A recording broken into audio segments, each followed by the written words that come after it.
Imagine a road without a beginning or an end. A road that stretched beyond the horizon, through burning deserts, over ice-tipped mountains, across kingdoms that no longer exist on maps. It was not carved from stone, nor marked by any single empire's hand. It was woven thread by merchants, monks, dreamers, wanderers who believed that the world could be connected. They called it the Silk Road, but it carried far more than silk. It carried the pulse of human civilization itself. For centuries, we've told the Silk Road's story through shimmering fabrics and golden coins, tales of caravans laden with treasure, of merchants bargaining in the dust. But that was only the surface, the glitter on the sands. Beneath it lay something far more extraordinary, a web of exchanges that reshaped the destiny of continents. Because the Silk Road wasn't merely a trade route, it was the nervous system of the ancient world, transmitting not only goods but ideas, inventions, beliefs, and diseases. Every step taken upon its sands changed history in ways most of us have never imagined. Long before Rome had roads, the East already had networks.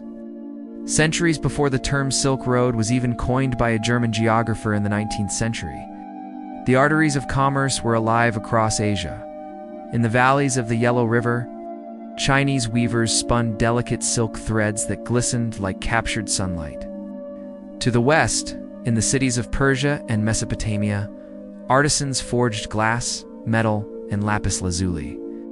And somewhere in between, across the vast steppes of Central Asia, nomads carried these treasures between civilizations that would never otherwise meet.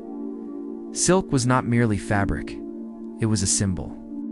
To the Romans, it was luxury incarnate, so rare that a pound of silk could cost as much as gold.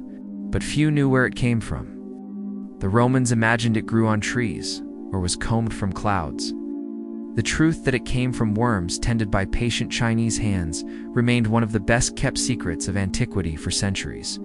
The Han dynasty guarded that secret as fiercely as they guarded their borders. In fact, their empire's expansion into the western deserts towards the Taklamakan and beyond was indeed driven by conquest alone, but by curiosity and survival.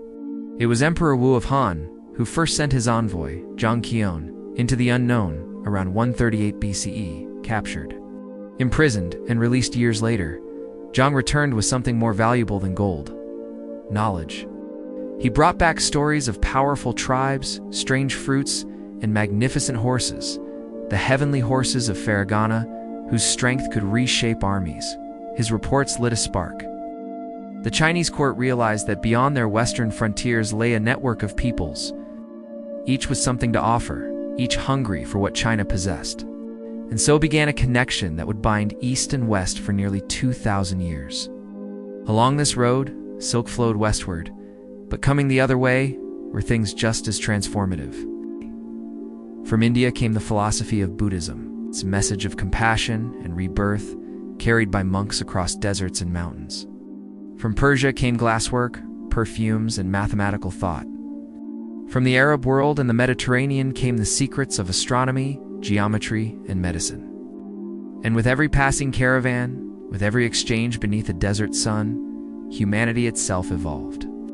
A single merchant might leave Xi'an with bolts of silk passed through Dunhuang, where the walls glowed with Buddhist art, then cross the Palmyre's mountains so high they were called the roof of the world, before reaching Samarkand, a city of domes and gardens, where traders spoke in a dozen tongues. By the time he reached Antioch or Byzantium, his goods and the knowledge he carried had traveled halfway across the world.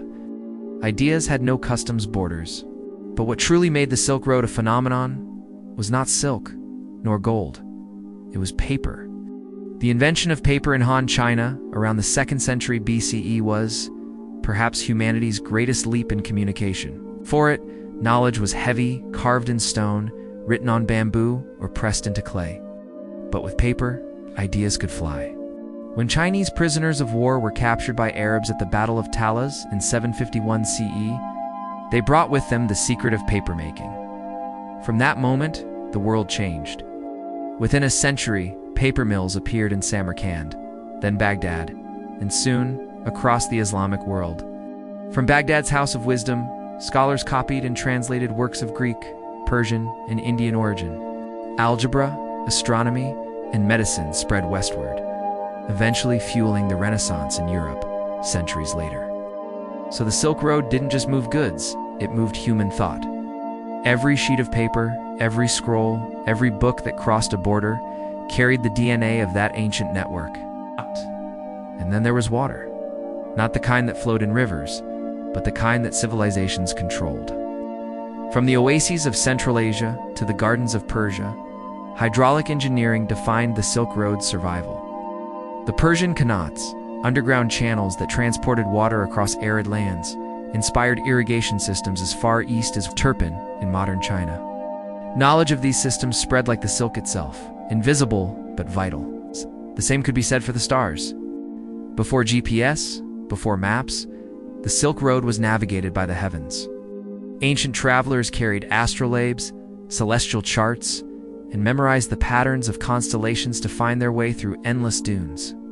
Those instruments, born in the Islamic Golden Age, laid the groundwork for global navigation. The Silk Road, in truth, was humanity's first internet, a web of connections across geography, belief, and time. But for all its splendor, the Silk Road was never peaceful for long. It was a living artery, and living things bleed. Caravans risked more than thirst and storms. They faced bandits, border wars, and empires hungry for control. The Kushans, Parthians, Sassanids, and later the Mongols all fought to dominate the flow of trade. Each empire learned the same lesson. Whoever controlled the Silk Road controlled the heartbeat of the world. When Genghis Khan's armies swept across Asia in the 13th century, his brutality masked an unintended gift: unity. Under Mongol rule, the Silk Road entered a new golden age of safety and speed. A merchant could travel from China to the Mediterranean under the same imperial banner, the Pax Mongolica. Marco Polo's legendary journey was possible because of that brief moment of global stability. But it was also along this road that death traveled unseen. The Black Death, the bubonic plague that wiped out nearly a third of Europe's population, moved silently along the same trade arteries that once carried silk and faith. Fleas aboard merchant caravans, rats on ships, and infected travelers carried the disease from Central Asia to Europe. The same road that connected humanity also showed how fragile connection could be. Yet even in devastation, the Silk Road transformed history, shifting trade patterns, reshaping empires, and forcing societies to adapt. And through it all, there were people whose names never entered the scrolls of history, but whose footsteps paved the world's greatest route. Nomads who knew every wind across the steppe, every hidden spring in the desert. Women who wove the silk and embroidered the robes of kings.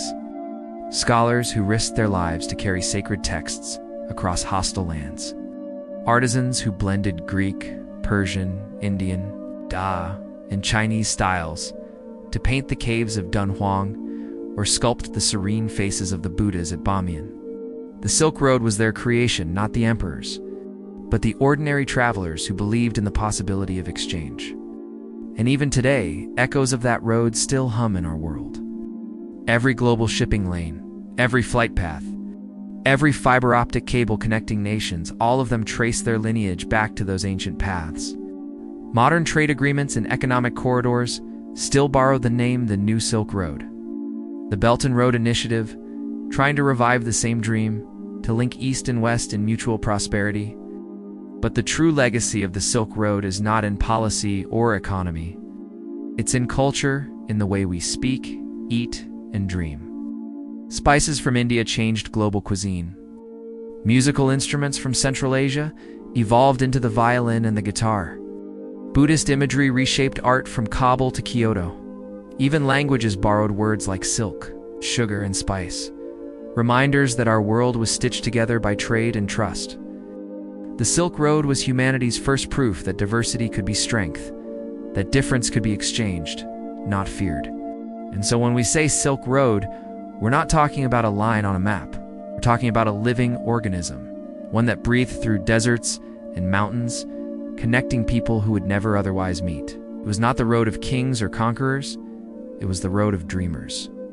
Of monks carrying scrolls, of mothers spinning silk, of navigators who read the stars. It was, and remains, the first great story of globalization, written not in ink, but in footsteps across the dust. The world we live in today, our languages, our medicines, our technologies, all owe a quiet debt to that forgotten network. For every innovation we think of as modern once traveled those same routes under the desert sun. The Silk Road story reminds us that civilization has always thrived not in isolation, but in connection. And if history whispers anything to us now, it's this: that when humanity chooses to exchange rather than divide, the world becomes vast and possible. So the next time you hear the word Silk Road, remember, it wasn't just about silk or gold. It was about us. Our curiosity, our courage, and our endless desire to reach beyond the horizon.